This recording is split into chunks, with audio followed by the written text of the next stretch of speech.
There are several truly helpful vehicles in each class of RoadCraft, but which is the most useful and which is the least useful in each class? Let's start with the first class of RoadCraft, Scouts. This is a very interesting class in RoadCraft because it doesn't really have a bad vehicle. All the vehicles in this class are useful, but some are just better than the others.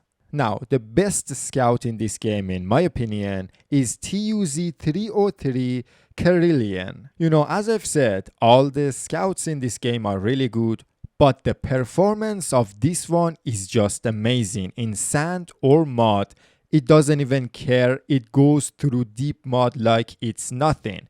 The performance of this vehicle pretty much everywhere is really good. The only place this vehicle is not that great is when you're driving on rocks. When you're driving on rocks, the performance of this vehicle is not that good. But other than that, any other place, this vehicle is fantastic. One thing I really like about this vehicle is it's very good at towing other vehicles. All the scouts are capable of towing other vehicles in RoadCraft, but in my opinion, out of all the scouts, this one is just the best one. And this is such a fast vehicle too. So because of all these reasons, I think this is the best scout in the game. Alright, the worst vehicle of this class is Minuteman K350. When you wanna start playing RoadCraft, you get to choose between two scouts, this one and Armiger Thunder. And even though this vehicle is not that bad,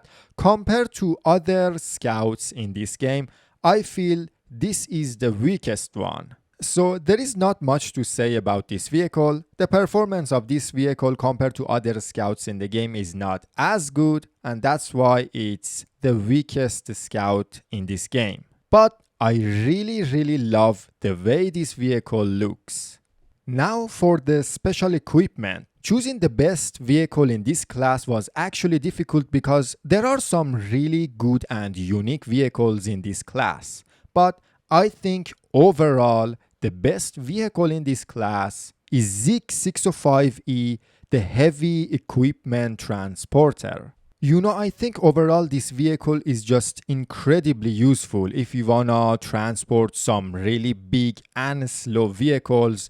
This is the best vehicle to do that. If you wanna deliver tons of cargo or very big cargos, again, this is the best vehicle to do that. And delivering cargos or transporting big heavy vehicles is a big part of the game. And right now there is no truck like this one in the game. There is no alternative for Zik 605E heavy equipment transporter. So if you want to deliver big cargos or transport heavy vehicles, you have to use this truck, and the performance of this truck is not really that bad. Now, I do want to mention one thing. The Warden Kochevnik ATV mobile operation base is another really good and useful and unique vehicle. I wasn't sure I wanna choose Zik 605E or this one for the best vehicle of this class, but I went for the Zik 605E, although the Warden is another really good vehicle too. Now for the worst vehicle of this class, this one was actually easy, the Wayfarer ST7050. Well, the reason this vehicle is not that good is very simple. The performance of this vehicle is just bad. This is like a highway truck. You need to first build all the roads. You need tarmac in order to use this vehicle. Now, on tarmac or nice roads, well, the performance of this vehicle is good because, well, it's tarmac. But if you're not driving on tarmac, you should not use this vehicle. You cannot use this vehicle. Overall, this truck is good for delivering high number of cargos as long as you are driving on nice roads.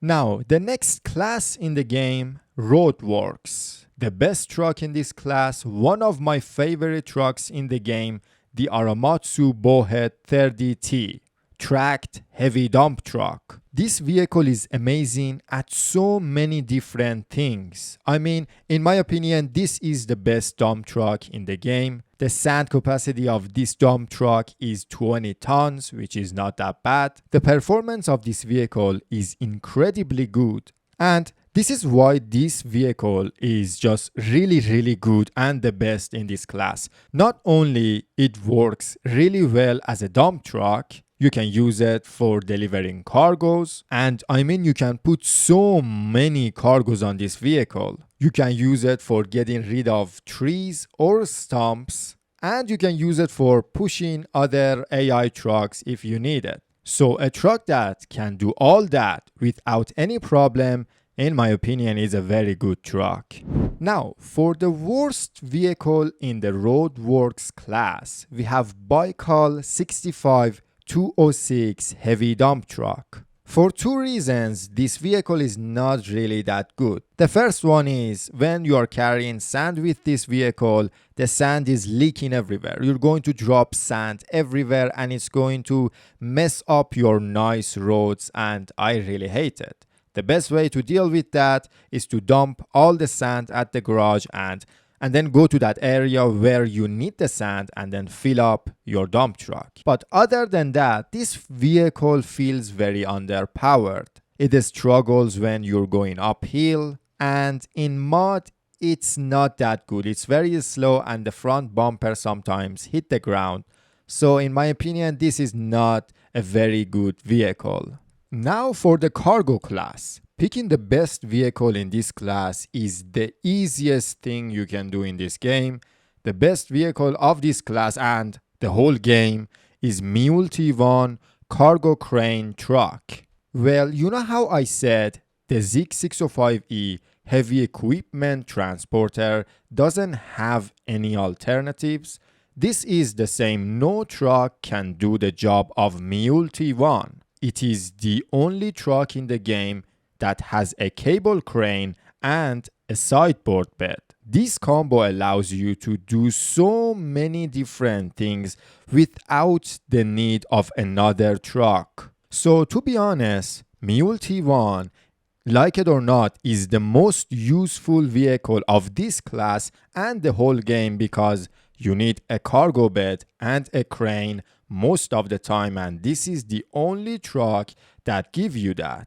Other than that, the performance of this vehicle is decent. It's actually not the best, but it's definitely not the worst. For the worst truck in the cargo class, I could go for the Wayfarer. It's not really that good, but I don't want to have one truck as the worst truck of two different classes, and I think there is actually another one that is a bit worse than Wayfarer, and that truck is Azov 4317DL. Like the Wayfarer, this truck doesn't have diff-lock or all-wheel drive, so the performance of this truck is not that good, but it is better than the Wayfarer. Now, even though the performance of this truck is a bit better than Wayfarer, it doesn't mean you can use it all the time. It's better to drive this truck on nice roads too. On dirt roads or sand roads, the Azov has a better performance compared to the Wayfarer, but if you need to drive even in shallow mud,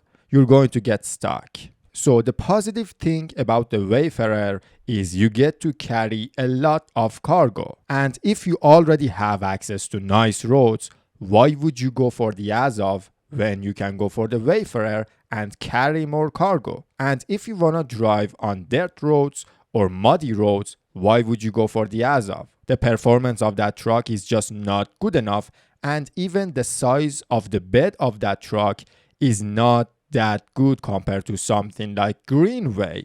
And something else I need to mention, when you put too many cargoes on Azov, the truck really start to struggle and the front bumper keep hitting the ground sometimes. So overall, I see no point in using the Azov. If you have nice roads, go for the Wayfarer. If you don't have access to nice roads, go for the Greenway 740. That thing is a beast. Now for the next class, we have logging.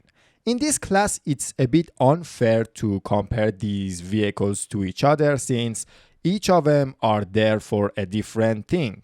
But I try to pick the most useful and least useful overall for logging or even other stuff. So, the best or the most useful vehicle of this class is the Cronenwerk L34 log forwarder. I think this is the best log forwarder overall in the game. It has a good crane. The cargo area is really good. You can use this log forwarder for picking up and carrying logs or something like steel beams. And if you have access to a crane, this vehicle is actually very good for carrying pipes too. The performance of this log forwarder is very good and it's not a tippy vehicle at all. It's very stable. So overall, I think this is the best logging vehicle in the game right now. Now for the worst vehicle in this class, we have again the Cronenwerk L34, but the log grabber loader. So the vehicle is the same. The performance of this vehicle is good, as I've said, but this log grabber loader is just pointless. There is nothing you can do with this log grabber loader. And to be honest, the best thing you can do with this thing is to pick up pipes and not logs. It's actually decent for picking up pipes, but when it comes to logs, it's just not that good. Especially since pretty much all the time, all the logs you want to pick up are on the ground, so you're going to have a really difficult time picking those logs off the ground. So yeah, this log grabber loader is just not that useful. Now for the cranes, very useful vehicles. You're going to use these vehicles all the time, but the best one in this class is the EPEC HWC 945. The boom length of this crane is the best in the game, and the lifting power of this crane is again the best in the game. I mean, it's a crane. If you have an easier time picking something up and you have a better boom length, that's the best crane in the game. But there is one thing I really like about this vehicle. This vehicle is very nimble, and in areas where there are just trash everywhere, it's easier to maneuver this vehicle. That I really like about this vehicle. Now for the worst vehicle of this class, we have another EPEC TC305 grab crane. Now, this particular vehicle is very slow. It would take some time to get to your destination. And we have two variants of this vehicle. There is this one, which is a grab crane, and there is the other one, which is a cable crane. And grab cranes are just not as good as cable cranes. It's harder to use them because it's a grab crane. You don't have as much reach as the cable cranes, and it's more time consuming to use a grab crane compared to a cable crane. And not just that, the lift weight of this crane is way lower than the other cable crane. So there is just no point in using this one compared to the other cable crane. Now for the last and newest class in RoadCraft, the SAR trucks. Well, I do need to mention this. Right now, all the SAR trucks in the game are just not that useful, but I believe in near future, these SAR trucks are going to be more useful, because if they add fuel consumption system or the damage system, I feel like these trucks could get more and more useful. But for now, they are not that useful in the game. The best one in this class though is Mule T1. The reason is very simple. Mule T1 on its own, it's a decent truck, and this variant of Mule T1 has a good winch. And because it has the best winch and nothing else to compare with the other trucks, Mule T1 is the best one. The worst one is Nota Allegro. Nota Allegro struggles a bit when you need to put a vehicle back on its wheels, and that's like the main job of these vehicles right now. And the winch of that vehicle is just not as good as the other two trucks of this class. But I do want to mention Nota Allegro actually has really good handling. It feels good when you drive this vehicle. It's a cool little van. And that's it for today's video. I see you in the next one.